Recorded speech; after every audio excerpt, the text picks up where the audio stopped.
자, 오늘 다 같이 읽으실 성경 말씀은 디모데전서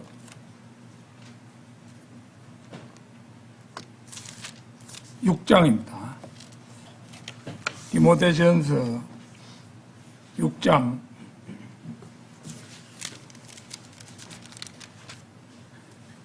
9절에서 12절까지입니다. 9절에서 12절까지. 디모데전서 6장 9절에서 12절까지 말씀입니다. 다 찾으신 줄 알고 제가 받들어 읽겠습니다. 그러나 부유하게 되고자 바라는 자들은 시험과 올무에 빠지고 어리석고 해로운 정욕들에 빠지나니 그것들은 사람들을 멸망과 파멸 속에 잠기게 하느니라. 이는 돈을 사랑함이 모든 악의 뿌리이기 때문이라. 어떤 이들은 자신들이 돈을 탐내는 동안 믿음에서 떠나 잘못을 범하였고 많은 슬픔들로 자신들을 찔렀도다. 그러나 오 하나님의 사람아, 너는 이런 것들을 피하라.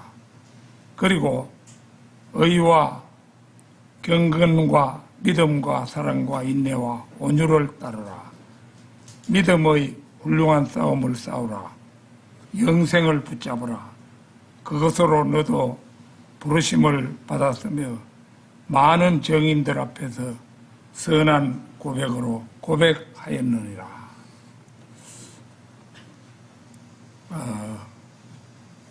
오늘날의 성도들이 길이 마음에 새겨야 할 그런 말씀이죠. 자, 이 시간에는 충직한 영적 아들 디모데에게 주는 바울의 권면, 충직한 영적 아들 디모데에게 주는 바울의 권면, 이런 제목으로 말씀을 드리겠습니다.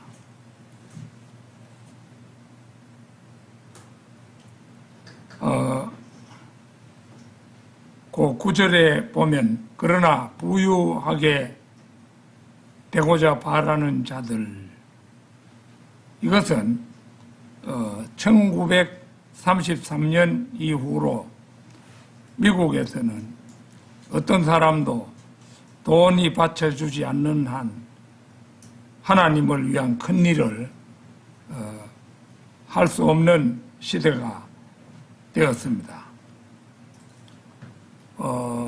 지금 우리가 부르는 찬송가나 이런 것을 보면은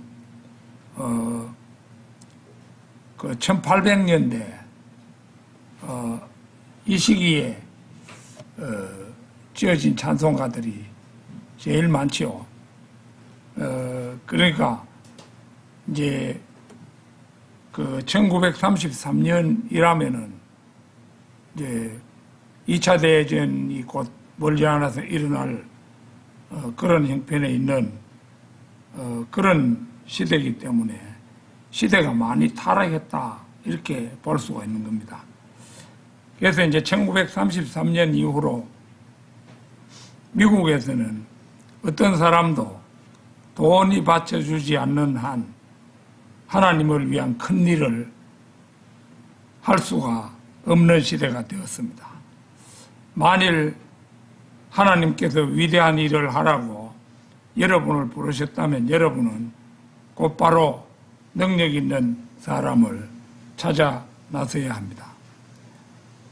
거기다 1930년대에 그 일을 할 때보다 오늘날은 10배의 돈이 필요할 것입니다. 미국은 1933년 그 무렵에 이제 경제가 발전하고 이런 시대가 되었습니다만은 우리나라 같은 데서는 수십 년 뒤처지지요. 그래서 우리나라 같으면 한 1960년대 그 시기하고 얼추 맞아떨어지는 시기라 이래 볼 수 있습니다. 만일 1950년대에 그 일을 할 때보다는 5배의 돈이 더 필요할 것입니다. 오늘날 주당 $10,000의 수입이 들어오지 않는 한 하나님을 위한 큰 일을 할 수 있는 방법은 없다고 할 수가 있습니다. 대부분의 경우 미국에서 어느 정도 큰 일을 한다고 할 경우 주당 $50,000를 잡아먹는다. 뭐 이렇게 말들을 합니다. 그리스도인 부자들이 득세하는 오늘날은 로버트 슐리나 빌리 그레함 같은 그리스도인 부자가 되어야겠다고 결심해야만 할 정도의 세상이 되어버린 것입니다. 그러니까 이 교회라는 것도 돈이 지배하는 곳이 되어버렸다 이겁니다. 어리석고 해로운 많은 정욕들에 빠지나니 자신의 소유가 아닌 것을 갈망하게 되는 것을 말합니다. 이들은 자신의 욕구들을 성취하고자 과부들에게 압박을 가합니다. 이들은 사람들에게 아첨하게 되고 육신적인 부자들에게 교묘히 다가가서 은행 구자에 돈이 들어오게 만듭니다. 이들은 더 이상 선교를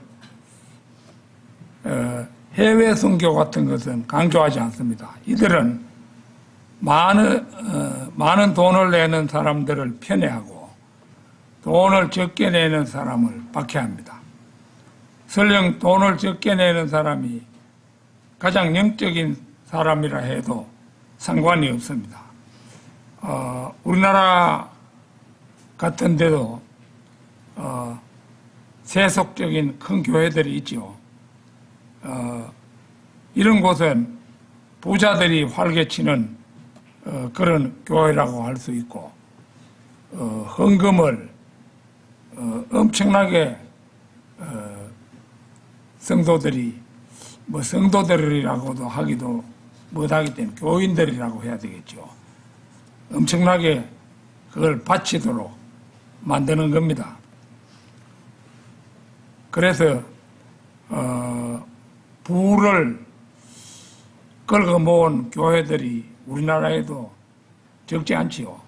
특히 그 중에서도 순복음교회, 조영기 목사의 순복음교회 이런 곳은 우리나라에서는 최고의 돈을 끌고 모은 것이다. 그 다음에 곽선이라든지 이런 목사들도 엄청난 돈을 모아가지고 그거를 자기들 교회에서 다 쓸 수가 없는 거예요. 그 돈이 워낙 많기 때문에.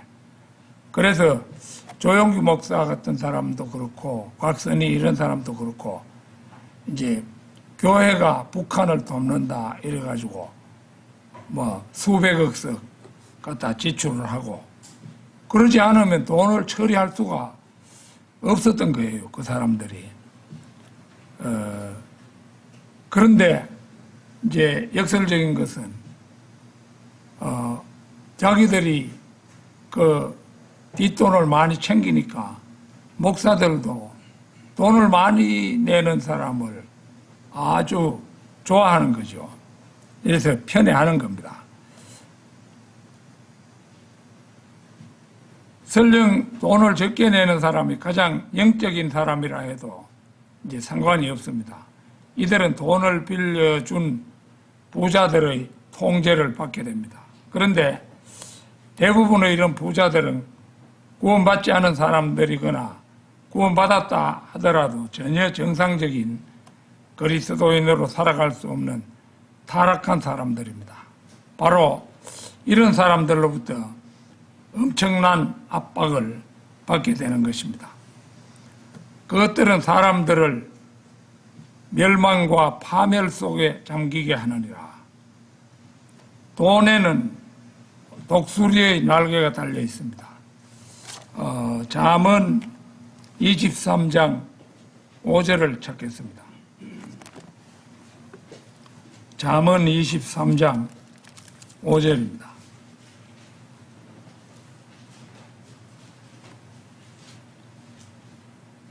너는 존재하지 않는 것에 너의 두 눈을 두려고 하느냐?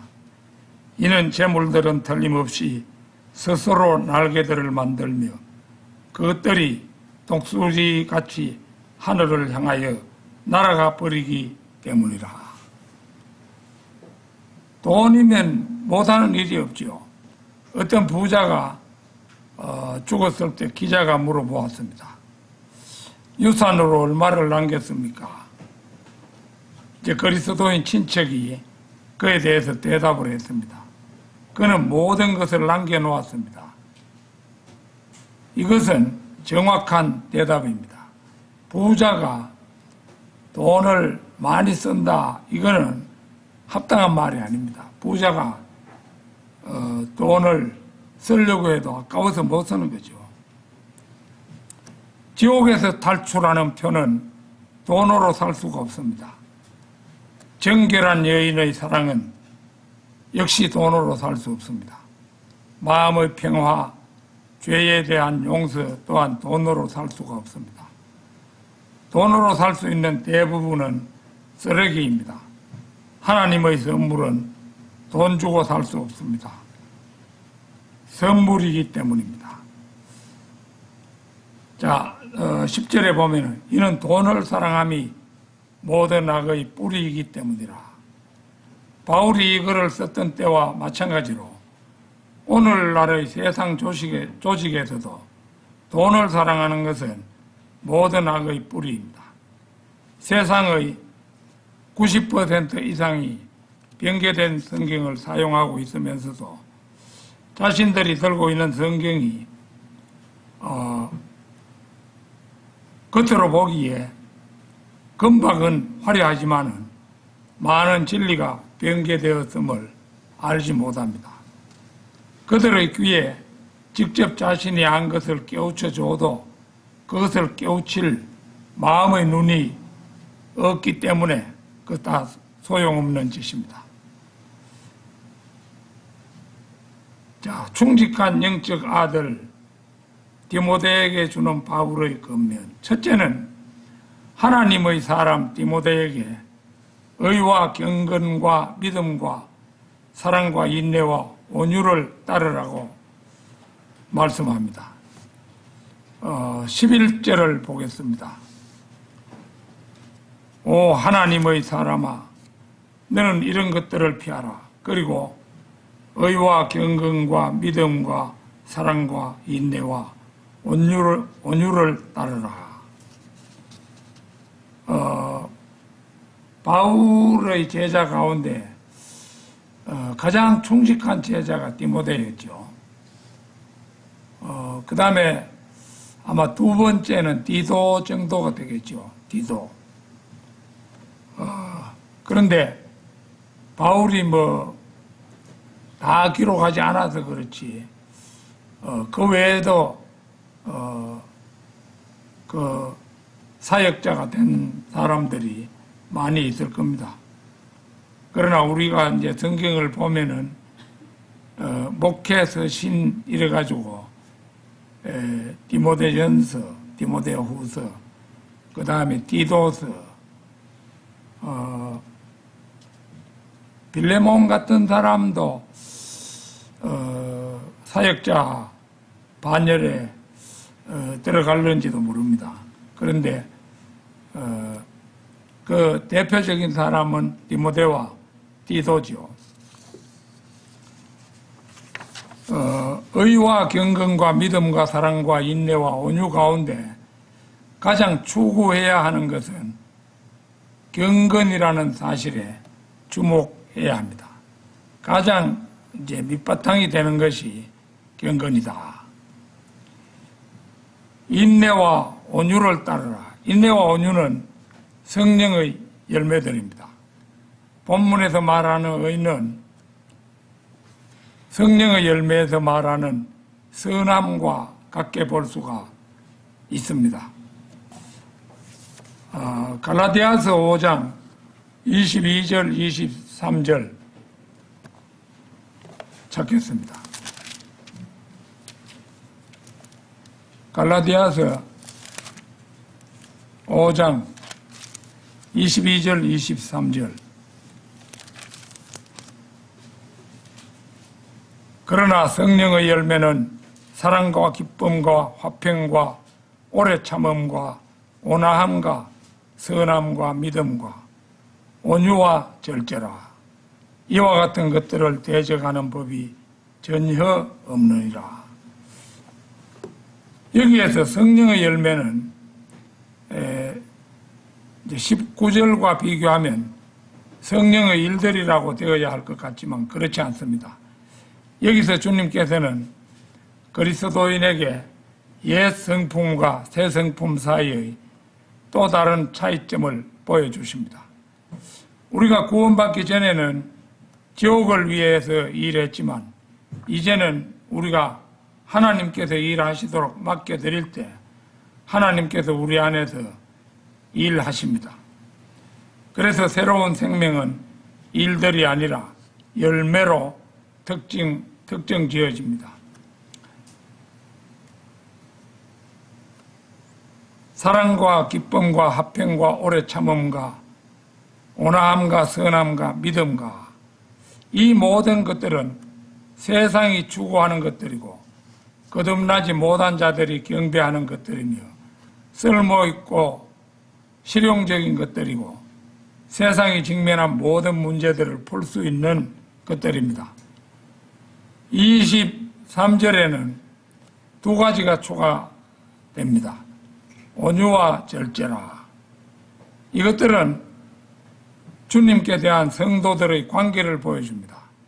우리가 성도들일진데 하나님의 약속을 믿어야 하고 하나님의 섭리를 믿어야 합니다. 우리는 주님으로부터 온 명령을 온유하고 복종하여 받아들여야 하며 당신께서 결코 제 두 발을 씻기지 못하시리이다. 이거 시몬 베드로가 한 말이죠. 요한복음 13장 8절에서 당신께서 결코 제 두 발을 씻기지 못하시리이다. 이게 이제 시몬 베드로가 한 말인데요. 이것을 다른 사람들이 베드로의 영어로 받아들여서는 안 됩니다. 우리가 취할 올바른 자세는 사무엘상 3장 9절에 나오는 그대로 당신의 종이 듣사오니 주여 말씀하소서라고 하는 것입니다. 베드로는 주님께서 자기 발을 씻긴다고 하니까 결코 제 두 발을 씻기지 못하시리이다. 이러니까 주님께서 내가 네 발을 씻기지 않으면 너는 내하고 관계가 없다. 이런 식으로 잘라 말하니까 발뿐만 아니라 온몸을 씻어달라 이랬었잖아요. 그러니까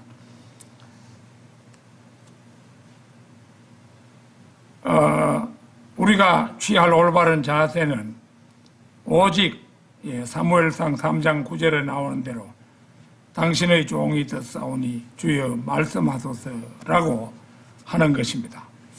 절제는 자기 조절을 암시하며 성령으로 충만한 모든 그리스도인을 위한 지침서가 되어야 함을 보여줍니다. 고린도전서 9장 25절 한번 찾겠습니다. 고린도전서 9장 25절입니다.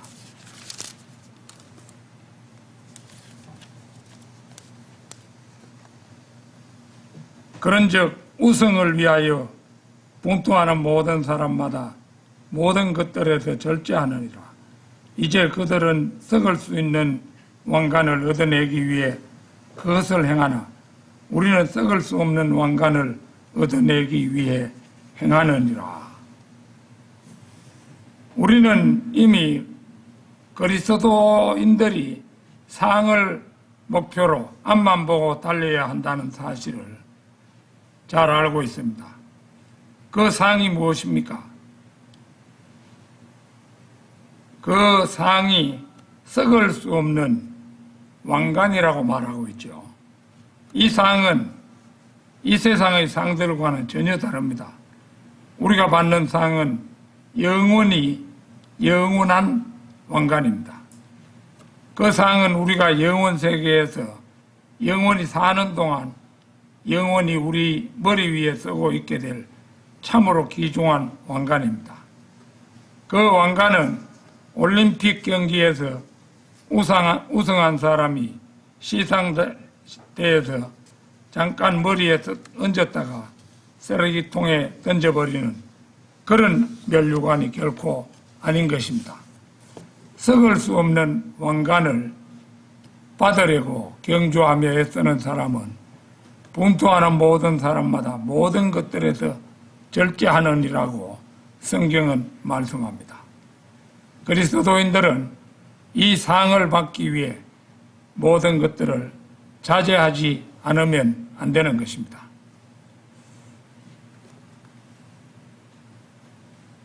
충직한 영적 아들 디모데에게 주는 바울의 권면, 둘째는 하나님의 사람 디모데에게 믿음의 훌륭한 싸움을 싸우라고 합니다. 믿음의 훌륭한 싸움을 싸우라. 참된 기독교 신앙은 끊임없이 싸우는 것입니다. 이 시대에 있어서 이 싸움을 요약하자면 밥 존스 3세, 밥 존스 1세 같은 사람은 우리의 입에 자주 오르내리는 훌륭한 신앙의 선구자지요. 그런데 밥 존스 3세는 밥 존스 1세의 손자잖아요, 손자. 사람이 때를 거듭해서 내려가면은 변질되어 버립니다.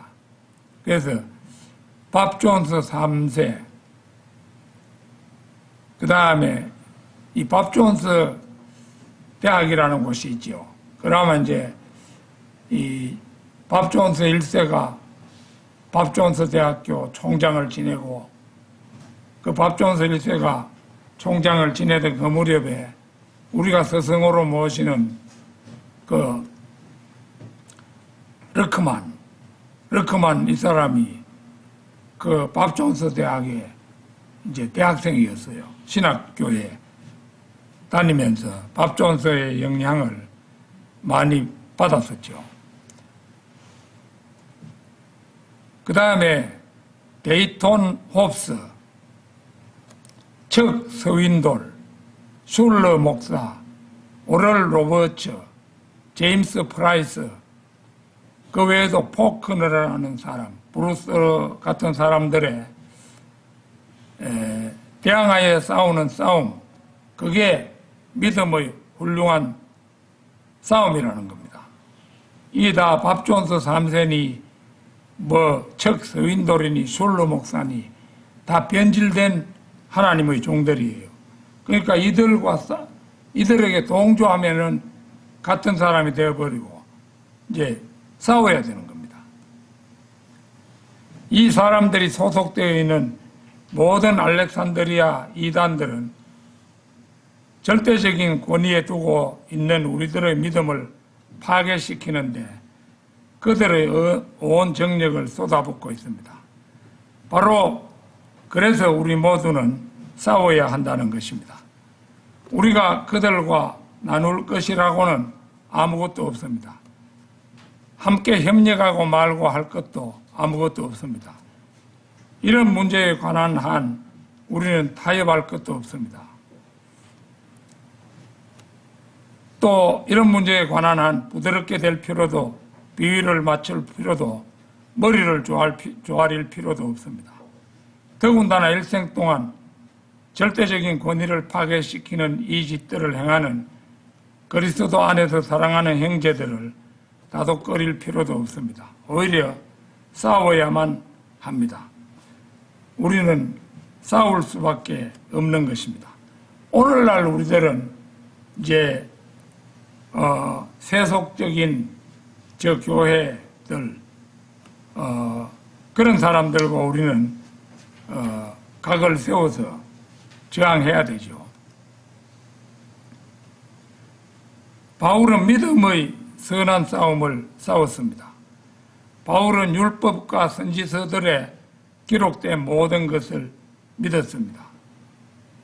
바울은 원리 원칙을 다 준행하는 그런 사람이었잖아요.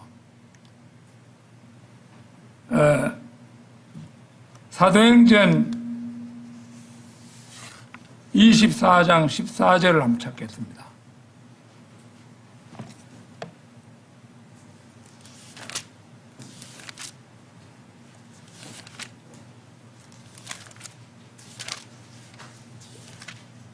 (24장 14절)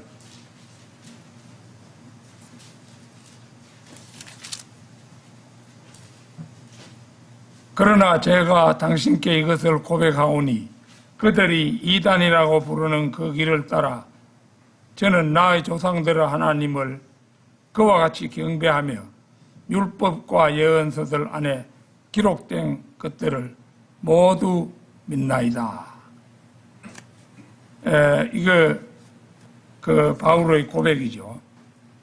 여기서 우리가 보는 그대로 믿은 결과, 여기서 보는 그대로 믿은 결과 바울은 이단의 죄를 짓게 되었습니다. 오히려 이제 모든 것을 성경대로 믿은 결과 이 바울은 이단이라는 죄를 짓게 되었다는 것입니다. 그런데 바울은 결코 선한 싸움을 싸우지 않았다고 하는 사람들이 있습니다. 오늘날의 성경 변개자들은 어떤 것과도 싸우려 하지 않습니다. 그러나 그들은 상대방이 하나님과 성령이라면 길을 쓰고 덤벼듭니다. 이들은 바로 가톨릭, 공산주의자들, 배교자들, 진화론자들과는 언제나 사이가 좋습니다. 아울러 소극적인 그리스도인들과도 사이가 좋습니다. 그러나 바울은 그들과 아주 도전적이고 싸울 만반의 자세를 가진 사람이었죠. 충직한 영적 아들 디모데에게 주는 바울의 권면. 셋째는 하나님의 사람 디모데에게 영생을 붙잡으라고 권면합니다. 영생을 붙잡으라. 이 구절은 그 디모데전서 6장 19절 한번 보겠습니다.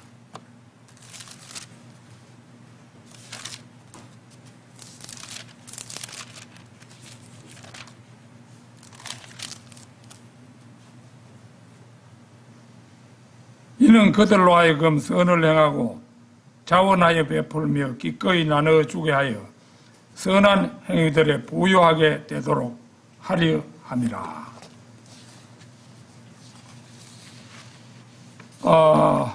빌립보서 3장 14절도 찾겠습니다.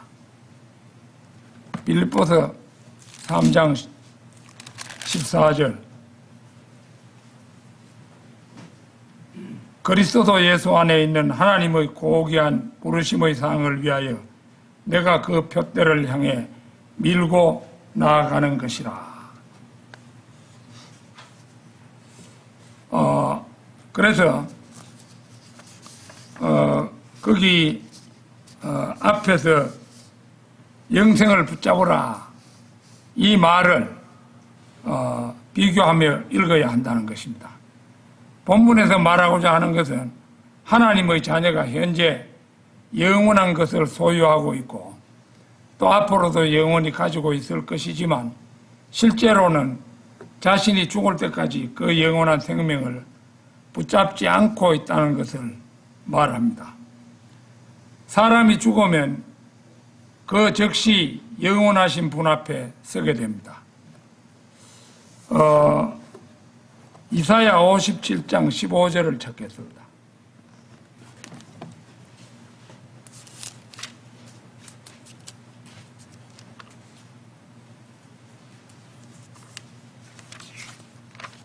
이사야 57장 15절.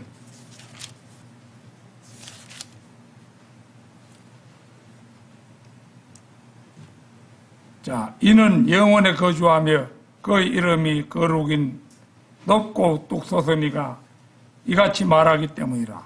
나는 높고 거룩한 저소 안에 거하며 또한 참회하고 겸손한 영을 지닌 자와 함께 거하나니 겸손한 자들의 영을 소생시키고 참회하는 이들의 마음을 수생시키려 함이라.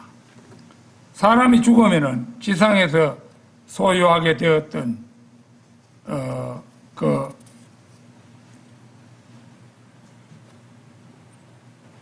그러니까 이상적으로만 알았던 그런 것들이 실제화가 된다는 것입니다. 영원한 생명을 바로 그 영생의 근원인 곳에서 경험하게 되는 것입니다. 그러면 영생은 눈과 귀를 통해서 깨달아집니다. 단지 지금 우리는 보는 것이 아닌 믿음으로 행하고 있는 것입니다. 주님께서는 그 날을 서두르실 것입니다. 나의 믿음은 보여질 것이고 구름들은 두루마리 말리듯이 사라질 것입니다. 고린도 후서 5장 7절 한번 찾겠습니다. 고린도 후서 5장 7절입니다.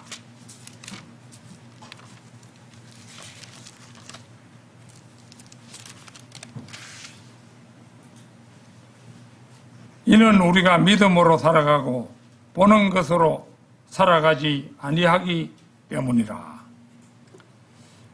이 말씀과 관련해서 일찍이 주님께서는 말씀하셨습니다. 요한복음 20장 29절 찾겠습니다. 20장 29절입니다.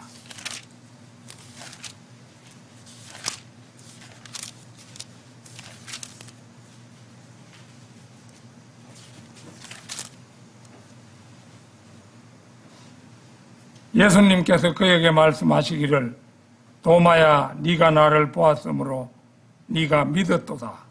보지 않았음에도 믿은 자들은 복되도다 하시니라.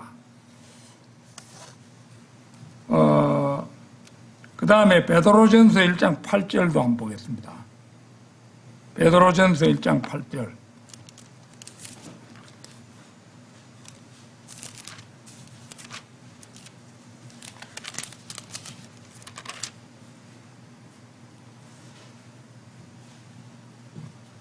너희가 그분을 보지 아니하였으나 사랑하는도다. 비록 지금 너희가 그분을 보지 않으나 그럼에도 믿으며 너희는 말로 표현할 수 없는 즐거움과 충만한 영광으로 그분을 크게 기뻐하나니. 이거 아주 중요한 말씀들이죠. 도마는 보았기 때문에 믿었습니다. 그런데 이제 베드로전서 1장 8절에 보면은 너희가 그분을 보지 아니하였으나 사랑하는도다. 우리는 예수님을 직접 본 적이 없지요. 그러나 예수님을 사랑합니다. 비록 지금 너희가 그분을 보지 않으나 그럼에도 믿으며 너희는 말로 표현할 수 없는 즐거움과 충만한 영광으로 그분을 크게 기뻐하나니. 이게 참된 성도들의 마음이죠. 물론 구원받아도 형식적으로 구원받고 하는 이런 사람은 이런 경지에까지는 이르기가 힘듭니다. 르크만 목사님은 초청을 할 때 이제 오늘 이제 르크만 목사님 교회는 초청이라는 것을 합니다. 그러면 이제 자기가 설교를 마치고 나서 오늘 설교를 듣고 마음에 느끼신 바가 있는 분은 앞으로 나와서 기도하라고 이렇게 초청을 하는데요.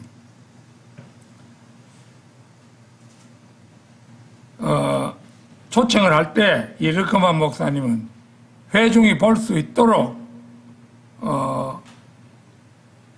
그들 바로 앞에 주님을 모실 수 있기를 항상 바랐지만 그리할 수 없음이 안타깝다고 간증한 적이 있었습니다. 성령의 계시에 의해 성령을 통해 주님을 보지 않는다면 우리 모두는 그럴 수가 없겠죠.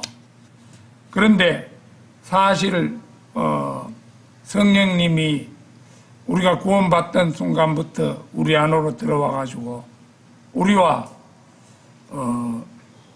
항상 동행하시잖아요. 과거에 잘못을 저질렀던 것도 이제 구원받자마자 성령님께서 우리와 동행하시고 우리 안에 들어와 계시니까 물어볼 것도 없지요. 전에는 슬쩍 남을 속이기도 했지만 구원받고 나서는 남을 속일 수가 없잖아요. 그래서 이제 이 르크만 목사님은 사실 자기 자신 같았으면은 이제 자기가 성령님이 곧 우리 주님이시니까 우리 주님과 함께 있으니까 주님과 함께 선 것처럼 그렇게 하고 싶지만은 그럴 수 없음이 안타깝다고 그렇게 간증하신 겁니다. 몸 안에 있을 때 우리 안에 성령님이 계시고 우리의 영이 하나님 우편에 계신 주와 함께 있을 때 사실은 이제 우리 안에 성령님이 계시고 우리의 영이 하나님 우편에 계신 주와 함께 있는 거잖아요. 이거는 대단한 관계입니다. 사실상으로는. 우리는 주님으로부터 물리적으로는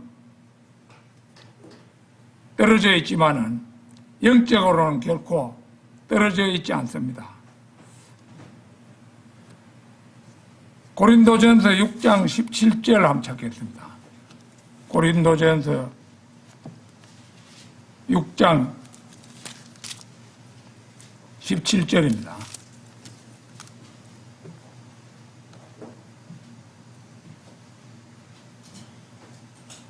그러나 주와 결합된 자는 한 영이라.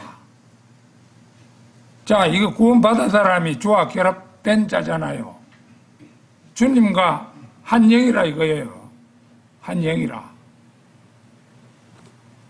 사실 저도 그렇습니다만 여러분도 그럴 것입니다.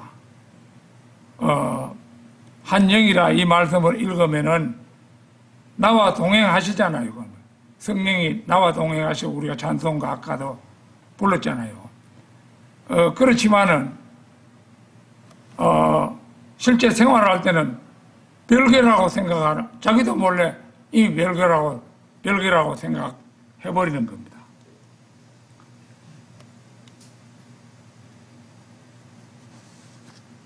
그래서 그러나 주와 결합된 자는 한 영이라. 물리적으로는 주님과 나는 너무도 멀리 떨어져 있지요. 저 우주 저편 셋째 하늘에 하나님 보좌의 오른편에 주님은 앉아 계십니다. 너무도 멀리 떨어져 있는데 그런데 사실은 영적으로는 결코 떨어져 있지 않잖아요. 그래서 그러나 주와 결합된 자는 한 영이라. 이 보통 말이 아닙니다, 이거.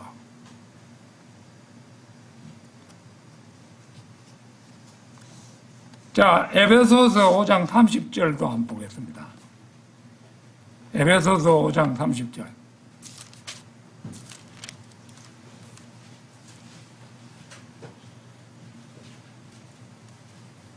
이는 우리가 그분의 몸과 그분의 살과 그분의 뼈들의 지체들이기 때문이라. 우리가 그분의 몸과 그분의 살과 그분의 뼈들의 지체들이다. 그러나 지리적으로 봤을 때 그리스도의 몸은 하늘나라에 계신 아버지 우편에 앉혀져 있으며 나의 몸은 그 아래에 있는 이곳 지상에 앉혀져 있습니다.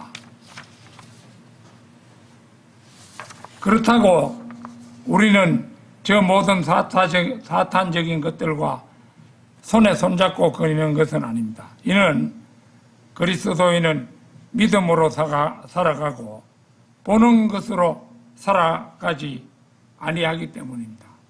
우리 속에 주님이 계신다.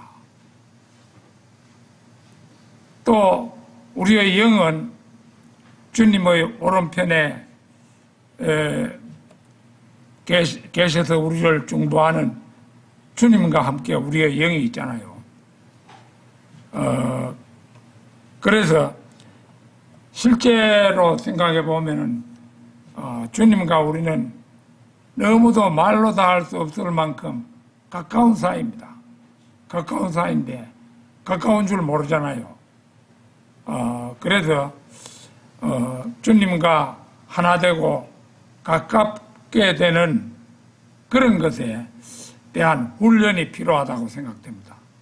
우리 각자가 훈련이 필요한 거죠. 믿음으로 살아가고 보는 것으로 살아가지 아니하기 때문에 그리스도인은 항상 하나님과 동행한다고, 주님과 함께 동행한다고 생각하고, 또 우리에게 죄의 유혹이 올 때 지금 주님이 보고 계신다, 우리 죄 지을 수 없잖아요. 충직한 영적 아들 디모데에게 주는 바울의 권면, 넷째는 많은 형제 자매들 앞에서 선한 고백을 한 디모데입니다. 많은 정인들 앞에서 선한 고백으로 고백하였느니라. 교회 안의 형제 자매는 모두 주님의 정인들입니다.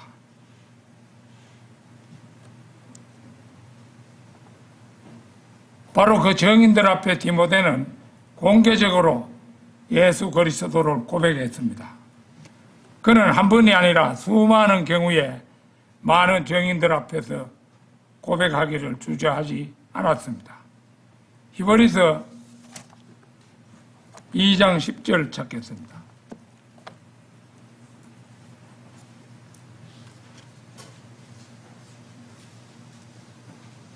히브리서 2장 10절, 이는 모든 것들이 자신을 위하여 존재하게 하시고 모든 것들을 자신에 의하여 존재하게 하시는 그분께는 많은 아들들을 영광으로 데려가시는 일에 있어서 그들의 구원의 대장을 순환들을 통해 완전하게 하시는 것이 합당했기 때문이라. 주님께서는 모든 사람을 위하여 죽으셨습니다. 그러나 모든 사람이 영광에 들어가는 것이 아니라 많은 아들들만이 영광에 들어갑니다. 이 말씀은 모든 사람과 많은 아들들을 대비시킵니다. 왜냐하면 많은 아들들만이 예수 그리스도를 그들의 구원의 대장으로 신뢰하기 때문입니다. 즉 예수 그리스도께서는 모든 사람을 위해 피 흘리셨지만 그분을 구주로 믿는 사람들만 구원받습니다.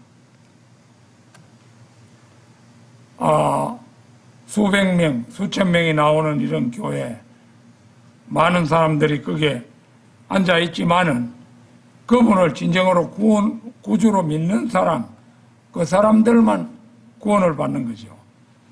구원은 자신의 의지로 주님을 영접할 때만 가능합니다. 디모데 역시 그랬습니다. 이 말씀은 영광에 들어가는 사람들을 아들들로 묘사합니다. 즉 하나님께서는 예수 그리스도를 믿는 사람들을 아들들로 삼으신 후에 요한복음 1장 12절에서 아들들로 삼았죠. 그들을 영광으로 들어가게 하십니다. 하나님께서는 모든 사람이 구원받기를 원하시고 또 모든 사람들이 진리의 지식에 이르기를 원하십니다. 디모데전서 2장 4절 한번 찾겠습니다. 디모데전서 2장 4절입니다. 그분께서는 모든 사람들을 구원받게 하시기를 원하시고 또 진리의 지식에 이르게 하기를 원하시느니라. 이 말씀으로 보아 그분께서 모든 사람이 진리의 지식에 이르기를 원하시는 것은 분명합니다. 그러나 많은 사람들이 거부함으로 구원받지 못하고 또 구원받은 사람들 중에서도 대부분의 사람들이 진리의 지식에 이르지 못합니다. 우리가 이제 어떤 동영상을 이래 볼 때 어떤 가정을 볼 때가 있죠. 그러면 저 가정은 잘 살고 모든 물질적 풍요를 누리고 있고 부족한 것이 없구나. 그런데 빠진 것이 한 가지 있구나. 우리 주님이 빠져 있죠. 그런 사람들은 감사할 줄도 모르고 그런 겁니다.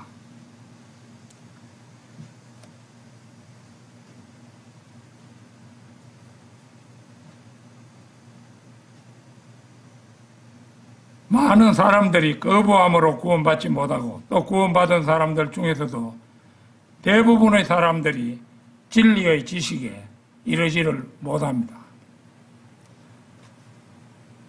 그들의 구원의 대장을 순환들을 통해 완전하게 하시는 것이 합당했기 때문이라. 예수께서 온전하게 되신 것은 고난을 통해서입니다. 그분은 죄 없으신 하나님이셨으나 그분은 오히려 인간을 위해 죽으심으로 말미암아 오히려 인간을 위해 그 구원을 완성하셨습니다. 디모데전서 4장 12절 찾겠습니다.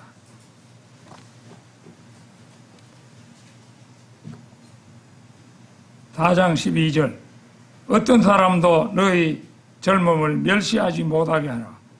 오직 너는 말과 생활 방식과 성도의 사랑과 영과 믿음과 순결 안에서 믿는 이들에게 본보기가 되라.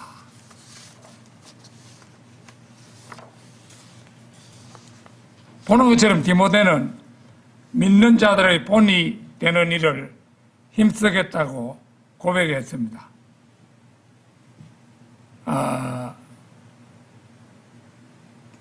디모데는 바울의 충직한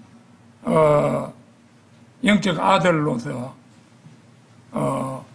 말하자면 사역을 해나가는 사람이었잖아요. 교회를 맡은 사람이었어요. 디모데는 그러기에 드러내놓고 살았습니다. 죄를 짓지 않기 위해서는 자기 생활을 투명하게 다 드러내야 되는 거예요. 디모데는 자신이 고백한 것에 부끄럽게 살아가지 않았습니다. 만일 그렇지 않으면 거짓말쟁이나 위선자가 되기 때문입니다. 고린도 후서 4장 2절 잠시 찾겠습니다. 고린도 후서 4장 2절입니다.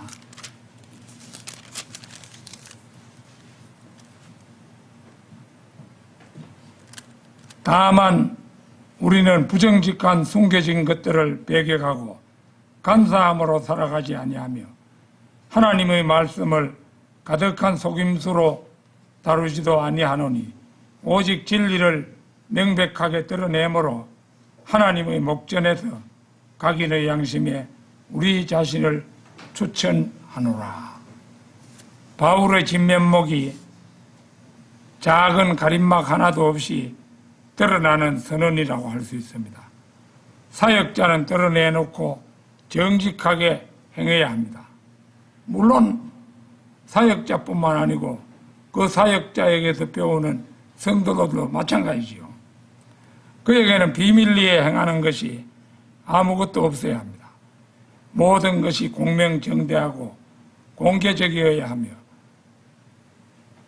카드에서 패를 감추지 않듯이 숨김이 없어야 합니다. 즉 한 점 부끄러움이 없이 얼굴을 바르게 들고 다녀야 하는 것입니다. 로마서 12장 17절 찾겠습니다.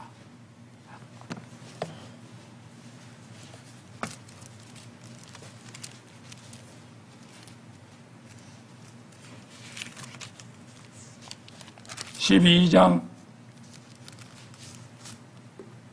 17절입니다. 아무에게도 악을 악으로 갚지 말라. 모든 사람들의 목전에서 정직한 일들을 대비하라. 사역자는 모든 사람 앞에서 정직한 일을 도모해야 합니다. 고린도후서 8장 21절도 찾겠습니다.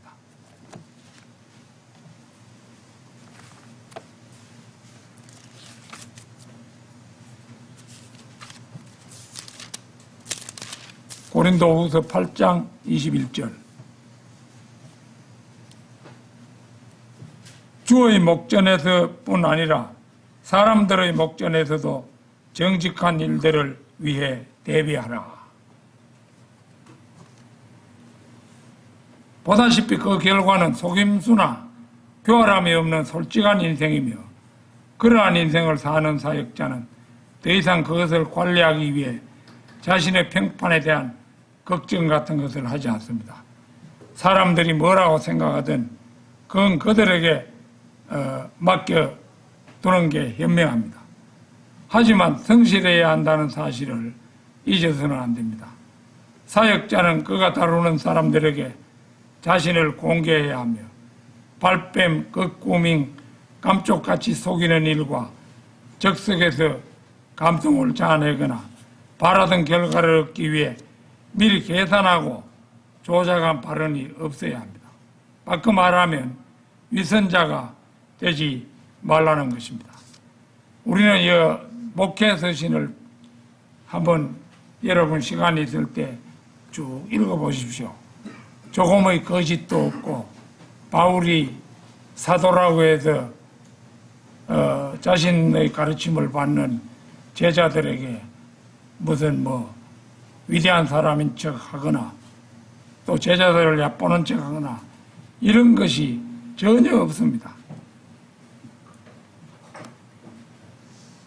결론적으로 디모데는 바울에게 있어서 혈육보다 더 믿음직한 아들이었습니다. 물론 바울은 장가가지 않았죠. 무슨 육체의 어떤 장애가 있어서가 아니고 하나님의 복음을 위해서 장가가는 것을 과감히 포기한 사람입니다. 디모데후서 4장 13절 찾겠습니다. 디모데후서 4장 13절.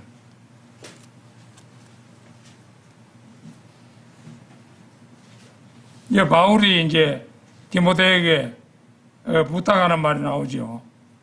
이건 바울 자신을 위한 부탁입니다.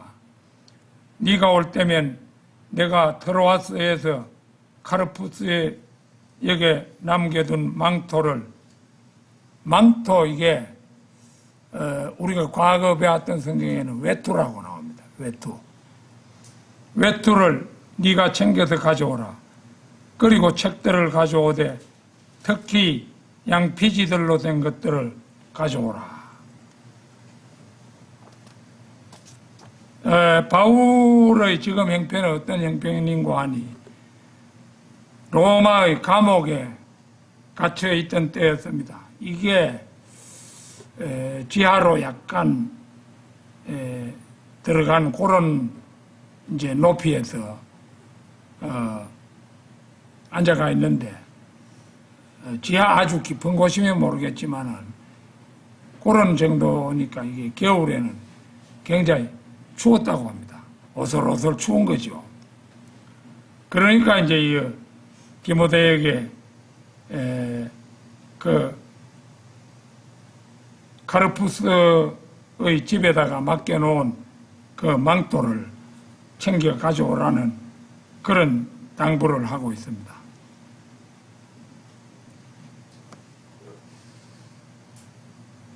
그러니까 이때는 이제 바울이 언제 그 목이 잘릴는지 기억할 수 없는 그런 시기에 그래도 살아있는 한은 육신의 괴로움이 있잖아요. 추위가 오면 추워서 떨어야 되고 그게 인간입니다. 그게 바울이 밤낮으로 그 감옥에 앉아 있으려니까 오슬오슬 추워오니까 이거 견디기가 힘든 거예요. 그래서 이게 이제 디모데에게 카르푸스에게 남겨둔 망토를 네가 챙겨서 가져와라 이런 당부를 하고 있고 그리고 책들을 가져오되 특히 양피지들로 된 것들을 가져오라. 그 당시 책들이 거의가 이제 가죽에다 썼죠. 그 이제 이 감옥에 갇혀서 이 바울이 내일을 기약할 수 없는 그런 형편에서 또 육신을 가지고 있으니까 추위를 방지해야만 되고 또 하나님의 말씀, 이 하나님의 말 여기에서 이제 그 보면은 양피지들로 된 것, 이거 이제 구약 성경이라고 봐야 되겠죠. 이걸 이제 그건 또 영적인 풍요를 위해서 필요한 거죠. 바울은 영적 아들인 디모데에게 이제 먼저 카르푸스의 집에 남겨둔 망토를 가져오라고 하고 이것은 바울이 로마의 감옥에 갇혀 밤낮으로 추위에 시달리고 있는 때에 가장 필요한 물건을 이제 이 디모데를 향해서 요청한 것입니다. 그리고 다음에는 영적 양식인 성경을 가져오라고 부탁합니다. 책들은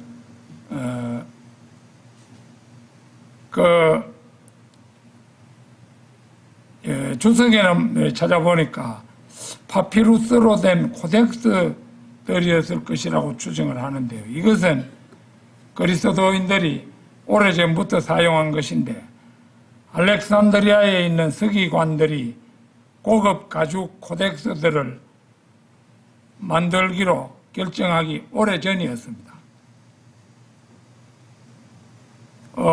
알렉산드리아 그 가짜 성경 오리겐을 비롯해서 그 사람들은 이 사도 바울에 비하면은 한 1000몇백 년 떨어져 살았죠. 그런 이제 시기 역사적 차이가 있습니다. 양피지는 아마도 알렉산드리아의 영양 가죽으로 최고급 품질의 것과는 달리 염소나 양 가죽으로 만든 값싼 가죽이었을 것으로 추정합니다. 이 양피지들은 아마도 구약의 두루마리 성경일 가능성이 크죠. 바울이 자기가 쓴 서신은 자기에게 있을 것이고 그거 같으면 디모데로 하여금 가져오라고 말할 필요가 없겠죠. 그 두루마리 성경 그 구약을 가리킨 것으로 우리가 추정해 볼 수 있습니다. 신실한 하나님의 종 바울이 우리가 성경에서 읽어보지만 바울만큼 신실한 사람이 없지요.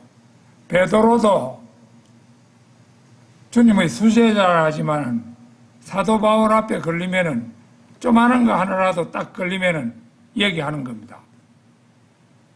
그러니까 베드로도 바울 앞에서 꾸지람 받았는 게 성경에 다 나오죠.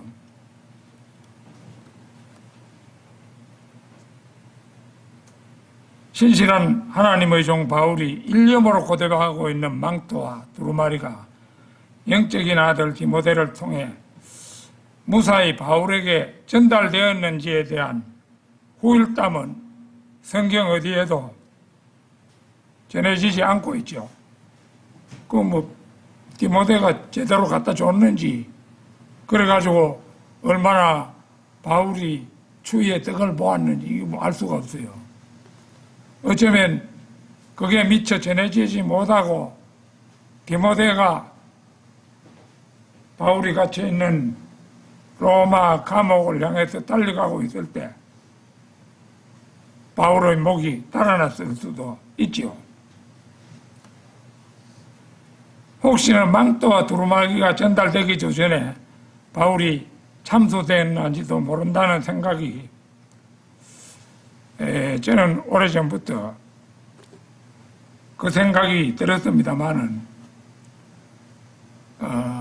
그런 구절을 이렇게 생각할 때면 가슴이 괜히 짠해지던 추억이 생각납니다. 이제 멀잖아. 휴거가 되어 저 하늘나라에서 디모데와 우리는 만나게 되겠죠. 물론 사도 바울도 만나게 될 겁니다. 그렇지만 사도 바울 같이 너무도 위대한 사람에게 그런 작은 일을 가지고 시시콜콜이 묻는다는 게 그렇죠. 그러니까 디모데는 물어볼 수 있겠지요. 디모데 형제, 그때 잘 갖다 줬습니까? 이런 질문을 해볼 수 있겠죠. 그래서 그 일에 대해서 이제 셋째 하늘에 가면은 내가 한번 물어볼 작정입니다. 여러모로 디모데전서, 디모데후서 이때를 보면은 애잔한 부분들이 많습니다. 읽어보면서 옛날 하나님의 사람들이 어떻게 살았는가, 어떤 마음으로 살았는가, 여러분도 그런 마음으로 살아가시기를 진심으로 바랍니다. 다 같이 기도드리겠습니다.